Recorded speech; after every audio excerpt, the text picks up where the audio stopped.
Joëlle Mézard, je suis psychologue de l'éducation nationale au service de handicap, au réseau handicap orientation. Donc on dépend des CIO, des centres d'information et d'orientation, et seulement on reçoit des publics en situation de handicap de 11 à 30 ans, donc tout type de handicap dont les maladies invalidantes font partie.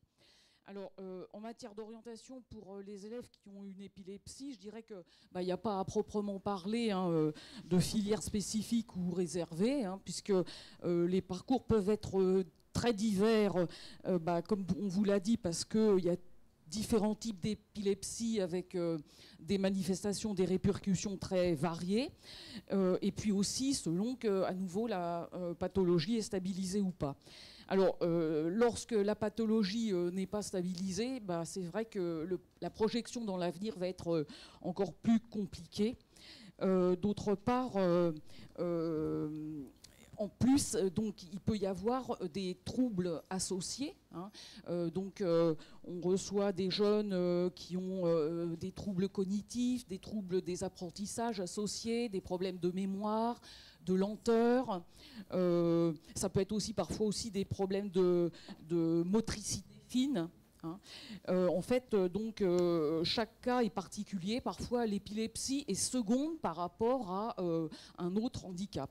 Certains adolescents vont envisager des études longues. Moi, j'en suis un actuellement qui fait une école d'ingénieur en prépa intégrée à Sceaux. Et puis d'autres vont devoir, quand ils ont eu justement une scolarité plus perturbée par la maladie, devoir envisager des voies professionnelles plus courtes. Et par exemple aussi, j'ai suivi une jeune qui, elle, a fait sa scolarité dans un centre médico-scolaire parce qu'elle avait une épilepsie pharmacorésistante, et donc là, elle y a préparé un bac pro gestion administration. Alors, en matière de scolarité, il y a des aménagements et des aides possibles. Donc, les élèves peuvent avoir un PAI, un projet d'accueil individualisé, qui permet d'avoir des aménagements de la scolarité en accord avec le médecin scolaire, l'équipe éducative, le chef d'établissement. Alors, parfois, ils peuvent avoir un auxiliaire de vie scolaire avec eux en classe. Alors ça, dans le cas des PAI, c'est des aménagements qui ne sont pas trop lourds. Pour des cas plus sévères, les jeunes donc, peuvent avoir une reconnaissance de handicap, et donc à ce moment-là vont avoir un projet personnalisé de scolarisation via la MDPH, avec là des aménagements plus importants, des tiers-temps, aussi présence d'une AVS. Parfois ça peut être des photocopies pour mieux suivre les cours. Voilà. Et ces aménagements, ils peuvent continuer au lycée, voire même dans l'enseignement supérieur. Maintenant, j'ai pu suivre des élèves qui étaient dans des dispositifs ULIS, des unités localisées d'inclusion scolaire. Donc, c'est des dispositifs ouverts en inclusion, donc soit au collège, soit en lycée professionnel, où ils peuvent donc préparer, par exemple, un CAP, un bac pro, mais avec le soutien du dispositif ULIS. De façon générale, le travail d'accompagnement en orientation d'un jeune porteur d'une maladie, ça ne va pas être fondamentalement différent du travail d'accompagnement au projet d'un autre jeune, parce qu'on considère, nous, qu'il faut d'abord prendre en compte le jeune dans sa globalité.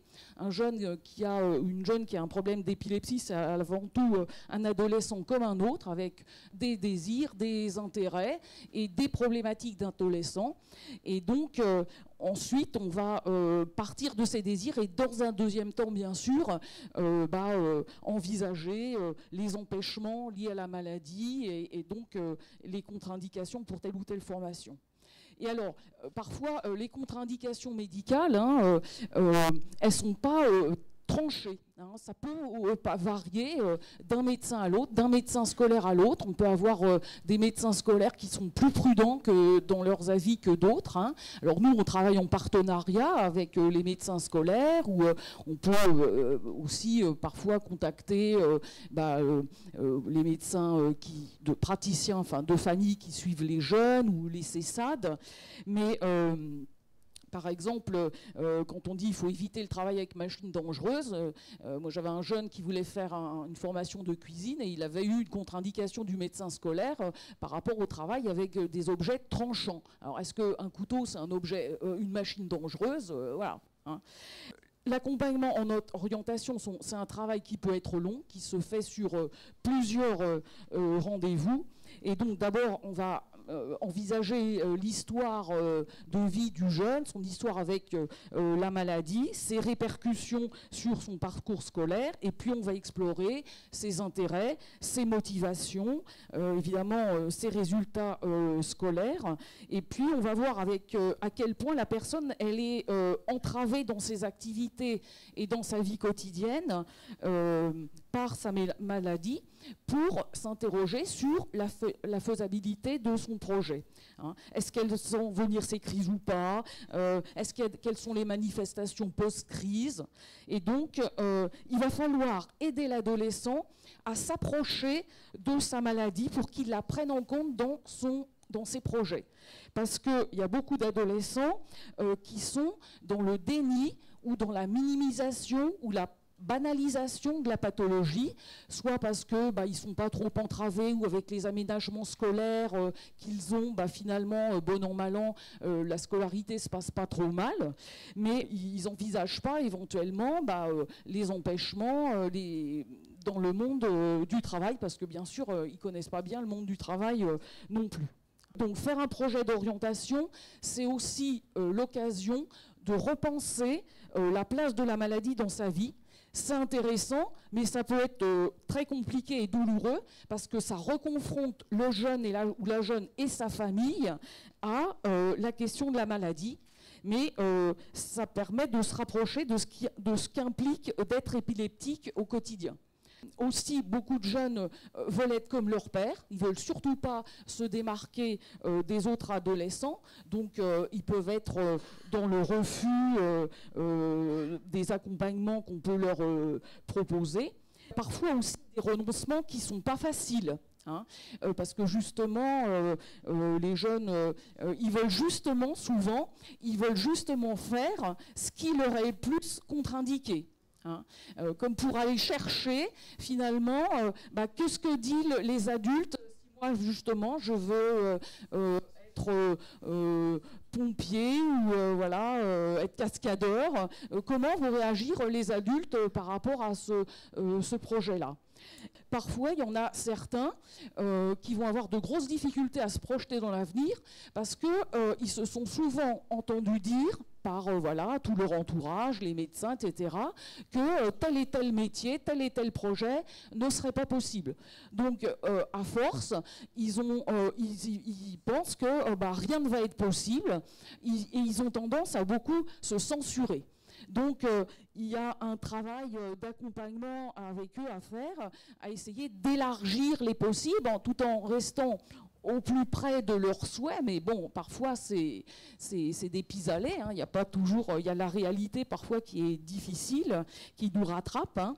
En tout cas, donc notre travail, ça peut être aussi d'amener le jeune à évaluer le risque qu'il a à suivre telle ou telle formation, jusqu'où ça paraît raisonnable de l'envisager ou pas par rapport à sa pathologie. Par exemple, des jeunes qui ont des bonnes compétences cognitives et scolaires, mais par exemple, est-ce que faire une prépa, c'est un bon choix parce que est-ce que l'intensité du travail, le stress, est-ce que ça risque pas aussi d'être source de déclenchement de crise?